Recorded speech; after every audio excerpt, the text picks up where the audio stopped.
Good morning, friends, and my dear students. I am Amit Dubey, Assistant Professor in Computer Science and Engineering Department from Oriental College of Technology. And today I am going to discuss the subject data structure, and its code is CS303. This is the first lecture in data structure series, and in this lecture we have covered the introduction part of this subject, and the application of the data structure, and classification of the data structure, and some other topics.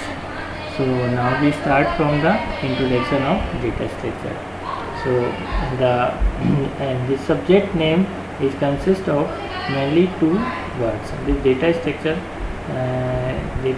word is mainly consist of two words.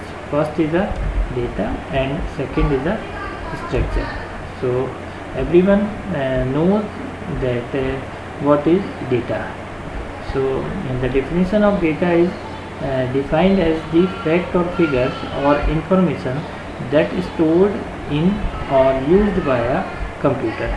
तो हम सभी लोग जानते हैं कि computer में जो भी चीज़ स्टोर हो रही है वो किस फॉर्म में स्टोर की जाती है, एक डेटा के टाइप में, चाहे वो ह्यूमन बीइंग का नेम हो एंड लिविंग थिंग हो, नॉन लिविंग थिंग हो, किसी क्लास की इंफॉर्मेशन हो, anything which is stored in a computer is in the form of data. So here you can see the definition of data.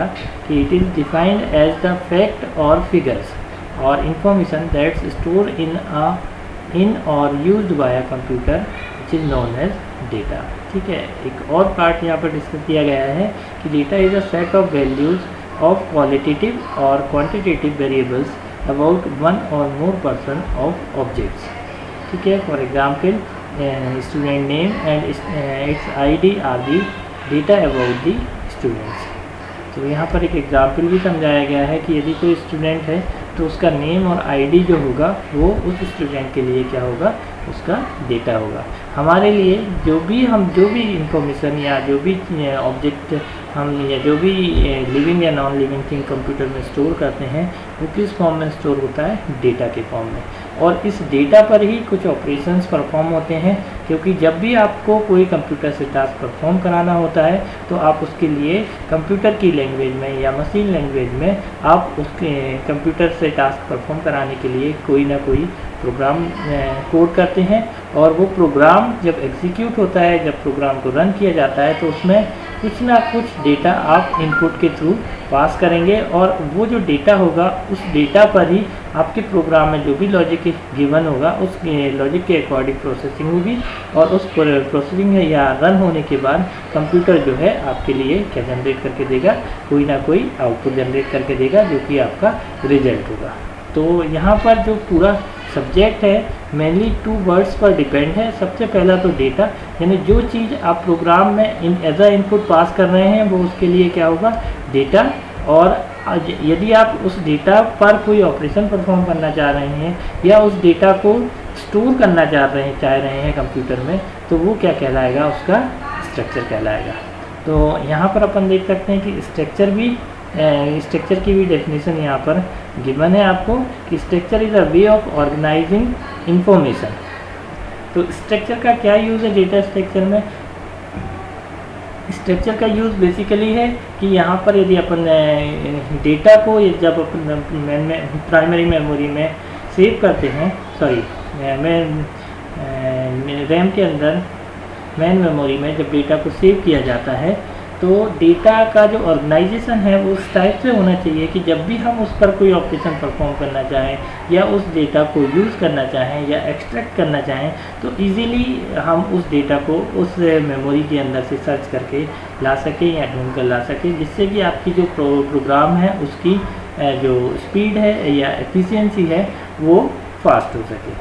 यहाँ पर मैं आपको एक एग्जांपल देना चाहूँगा कि यदि फॉर एग्जांपल यदि आपको कोई लाइब्रेरी में बुक सर्च करनी है, कोई भी बुक कोई भी सब्जेक्ट की, तो यदि आपको बोला जाता है कि यदि आप ऑपरेटिंग सिस्टम की कोई गैल्विन बुक सर्च करके लेके आइए तो आप यदि लाइब्रेरी में जब जाएंगे तो लाइब्रेरी यदि ऑर्गेनाइज्ड प्रॉपर वे में नहीं होगी तो आपको वो बुक सर्च करने में हो सकता है कि 1 दिन लग जाए, 2 दिन लग जाए, 3 दिन लग जाए, या 1 मंथ भी आप उसमें स्पेंड कर सकते हैं, कर लेंगे, फिर भी आपको वो बुक सर्च नहीं कर पाएंगे।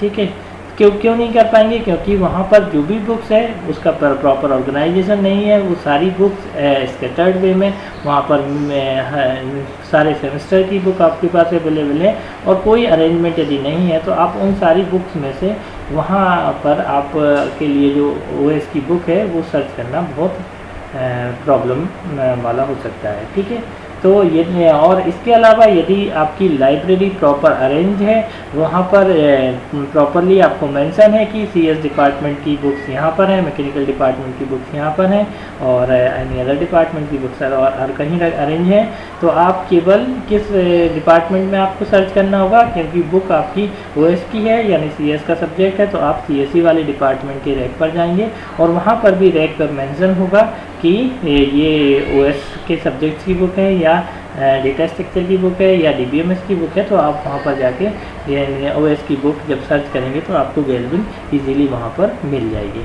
ठीक है, तो इस टाइप से यदि अपन स्ट्रक्चर की बात करें तो स्ट्रक्चर का क्या यूज़ है डेटा स्ट्रक्चर में, कि जब भी हम डेटा का यूज़ स्टोर करते हैं किसी भी मेमोरी में, तो यहाँ पर जो है जनरली मेन मेमोरी की बात करते हैं अपन स्ट्रक्चर, डेटा स्ट्रक्चर के लिए, तो यहाँ पर डेटा का प्रॉपर ऑर्गेनाइजेशन होना कंपलसरी है, क्योंकि यदि आप प्रोग्राम की एफिशिएंसी बढ़ाना चाहते हैं डेटा स्ट्रक्चर के थ्रू, तो डेटा प्रॉपर वे में ऑर्गेनाइज होना चाहिए।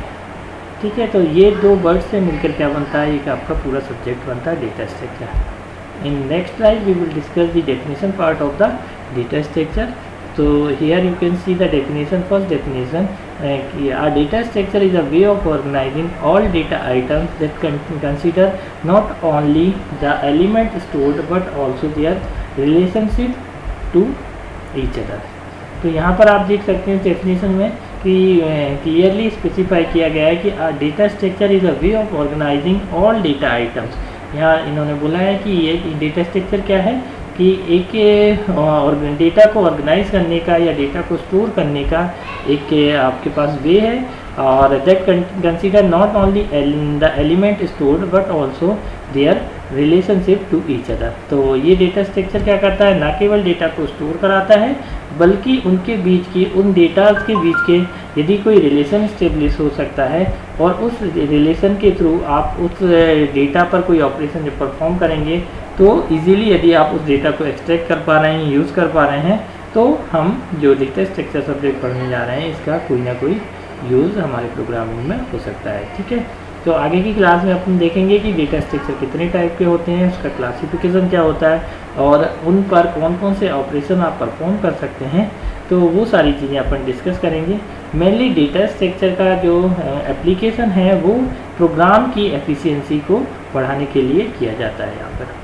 ठीक है, one another definition you can see here, a data structure can be defined as the group of data elements which provides an efficient way of storing and organizing data in the computer so that it can be used efficiently. ठीक है, तो ये 2 definition mainly यहाँ पर आपको mention है, इसमें से कोई भी एक डेफिनेशन आप यूज़ कर सकते हैं।